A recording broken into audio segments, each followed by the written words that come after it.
Assalamualaikum warahmatullahi wabarakatuh. Kawan-kawan, sahabat-sahabat mancing semua. Jumpa lagi dengan saya, Muhammad Fishing Channel. Ini saya saja jalan kat sini kawan-kawan. Saya nak tengok sungai ni dah kering lah. Dah kering. Saya pun dah lama tak mancing lah. Tak apa sihat lah kawan. Lepas raya ni badan tak sihat. Jadi saya lama tak mancing lah. Ini saya tengok-tengok saja. Dah kering air kawan-kawan lah. Dah nampak dah. Tu perahu tu pun orang dah biar situ je. Macam mana dia orang nak tolak pun tak boleh tu lah. Semua pasir dah timbul tu. Kawan-kawan saya tunjukkan lah. Dah kering betul lah. Kering betul.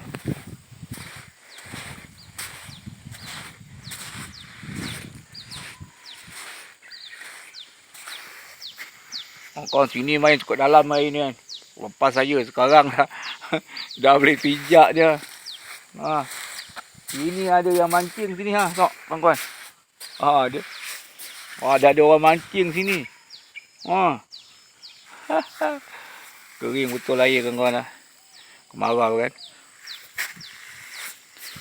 Kawan-kawan, ini apa dah. Dan ni. Tapi kalau ikan lampam ni banyaklah ni. Ni. Perahu tu pun ada yang dah terbalik. Perahu sana tu. Dah terbalik tu, tak tahu cara punya tu. Ni lagi perahu kawan.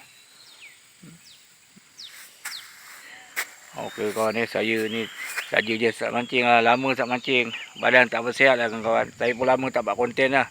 Saya dekat sebulan lebih lah saya tak buat konten. Badan tak sihat. Ni saya datang tengok-tengok lah kawan-kawan. Keliling saya dah. Semua air dah kering ni. Dulu sini ni. Dalam ni pasir ni. Kawan-kawan.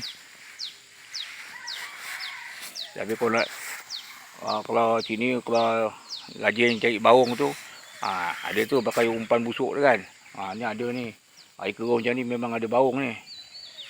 Okey lah kawan-kawan Saya saja hari ni lah jalan-jalan dah. Lama dah tak buat konten. Saya tengok-tengok lah.